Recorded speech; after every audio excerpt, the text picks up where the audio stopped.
Welcome to me TV news. Kamareddy జిల్లా అక్రమ సంబంధానికి భర్త అడ్డుగా ఉన్నాడని హత్య చేయించాలని 15 లక్షల సుపారీ ఇచ్చేందుకు సిద్ధమైన భార్యతో పాటు మరో 4గురిని పోలీసులు అరెస్టు చేసి రిమాండ్కు తరలించారు.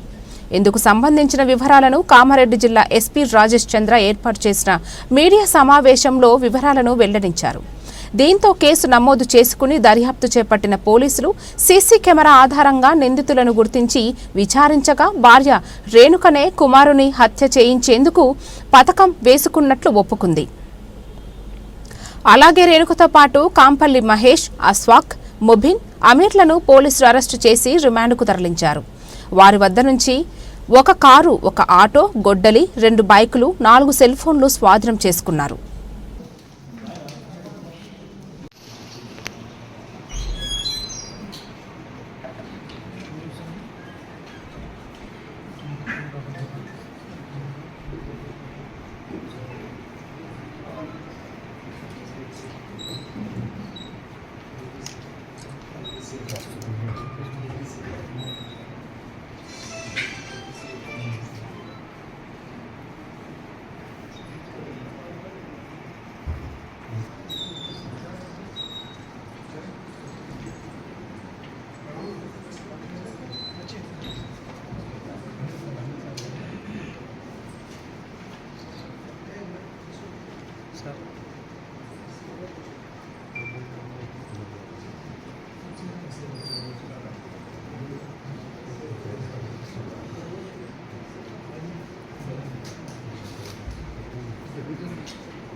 ఈ మంత్ 21st రోజు మార్నింగ్ టైంలో ఒక అటెంప్ట్ మర్డర్ అయింది.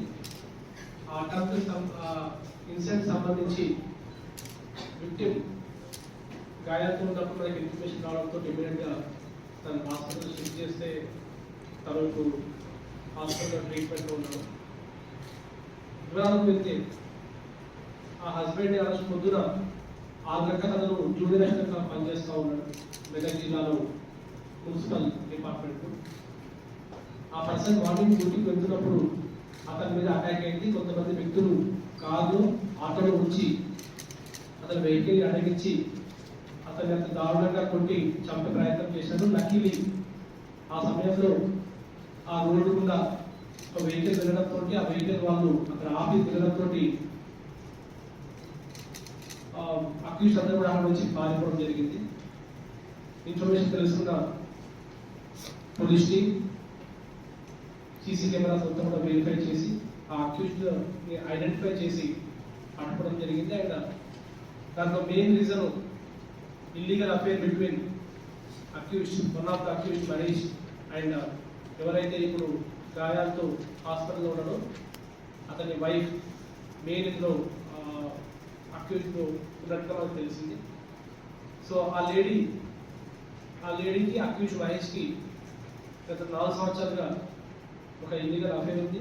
అండ్ దాంతో ఈ హస్బెండ్ని అడ్డు తొలగించుకొని అతని జాబ్ని తీసుకొని అతనికి వచ్చే కాంపన్సేషన్ తోటి వీళ్ళిద్దరు సెటిల్ అయిన ప్లాన్ తోటి వీళ్ళిద్దరు కలిసి ఒక 15 లక్షల రూపాయల సుపారీకి ఒక గ్యాంగ్ని మాట్లాడడం జరిగింది. ఆ గ్యాంగ్కి ఇతని ఫోటోగ్రాఫ్ ఇచ్చి ఇతన్ని చంపాలని చెప్పేసి ఇతను వెళ్ళే రూట్ని మొత్తం కూడా స్వయంగా మనకు విక్టిమ్ వాళ్ళ వైఫ్ అండ్ అక్యూజ్ మహేష్ కలిసి ఆ గ్యాంగ్ మొత్తం చూపించి ఓ పథకం పని 21st రోజు మార్నింగ్ ఆ డేట్ ఫిక్స్ చేసుకొని అక్యూజ్ స్వయంగా అక్కడ ఉంది. అండ్ మనకు స్పాట్ పి అని జరిగింది. మిస్సింగ్ అయిన పర్సన్ సేమ్ పర్సన్ అని ప్రూవ్ అయిందా సార్? అది ప్రూఫ్ మనకు ఎఫ్ఎస్ఎల్ రిపోర్ట్ వస్తుంది. మనకు ఏదైతే బోన్ని మనం ప్రిజర్వ్ చేస్తామో ఆ బోన్ తోటి వాళ్ళ పిల్లలతో వాళ్ళ ఫ్యామిలీతో మనం మ్యాచ్ చేయాలి. సో దానికి కోర్టు ద్వారా మనము డిఎన్ఏ శాంపుల్స్ కలెక్ట్ చేస్తుంది. అది కావాలి కోర్టు ద్వారా డిఎన్ఏ శాంపుల్స్ కలెక్ట్ చేసుకొని దాన్ని మనము మ్యాచ్ చేయాలి. దానికి సంబంధించిన రెగ్యులేషన్ కూడా కోర్టులో ఫైల్ చేస్తుంది. సార్ ఇంకోటి సార్, కామారెడ్డి టౌన్ లాంటి పెద్ద ప్రాంతాల్లో ట్రాఫిక్ ప్రాబ్లం చాలా పెద్ద ఎత్తున ఉంది. ట్రాఫిక్ను నియంత్రించకుండా ట్రాఫిక్ ఛానళ్ళు అంటూ హెల్మెట్స్ అంటూ రకరకాల ఇబ్బందులు ప్రయాణికులమైన 2 వీలర్స్ కానీ 3 వీలర్స్ కానీ 4 వీలర్స్ ఈ ఇబ్బందులు చాలా వరకు ఉన్నాయి. వాటిని కొంచెం సెపరేట్ చేసిన తర్వాత మీ సిస్టమ్ ఏదైతుందో సిస్టానికి పాటు సీసీ కెమెరాను కూడా అప్డేట్ చేసేసి చలాన్ వేయడం కూడా ఇది పార్ట్ ఆఫ్ రెగ్యులేషన్.